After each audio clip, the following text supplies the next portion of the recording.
Hi, my name is Dominic Chambers, and I'm an artist working out of New Haven, Connecticut, and I was originally born here in St. Louis, Missouri.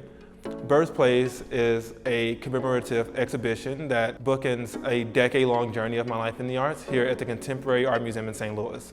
The exhibition commemorates specific sites that I believe have nurtured and nourished the creative resources and my creative passions as an artist and as a maker.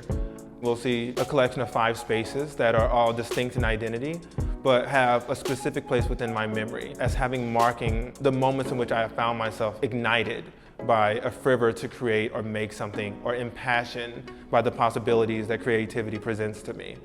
These spaces are ones that require our intellectual engagement and also require us to come to terms with our own relationships with the things that we find ourselves invested in, and operate as sites for both reconsideration and recontextualization as well. So Fairground Park is located in the northern part of St. Louis, and it was originally across the street from my sister's home.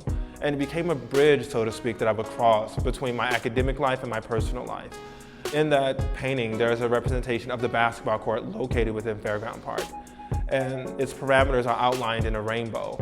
Because in art historical terms, the rainbow is a supernatural signifier. I found that it was sufficient to describe the basketball court in that way, with that signifier, because for those who participate with it, they have the ability to change the material reality in which they live. They can go to college, there are opportunities that become more available through their excelling in that space. And so in a lot of ways, the basketball court isn't just a space where athletic activity happens, but it's also a dreamscape for many people. And I've been interested in that transformative nature of that basketball court, from the real into the magical, through one's kind of competitive excellence.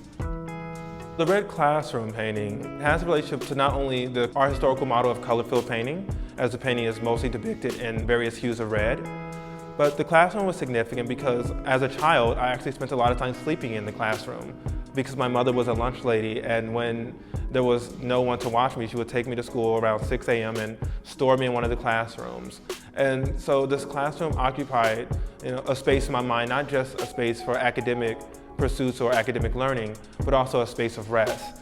I very much see that painting as a painting about color theory, but it's also about the imaginative, where the classroom also becomes a dreamscape that is summoned through the color red, but is also the home of translucent, colorful books and also wondrous clouds.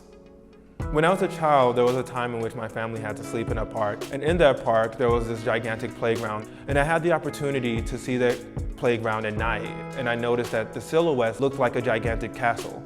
And so as I grew up and I became very invested in this idea of surrealism or magical realism, I wanted to make a transparent playground that could become a surreal object that was representative of the transformative nature that I experienced and saw as a child, meaning that I saw a very familiar object become magical at night. And so if one was to engage with Ghost Kingdom at its full scale, it would look as though you're walking on the sky. And so that's why the playground is transparent, because it not only is an object that we're familiar with, but through our participation subverts our understandings for what we're capable of doing.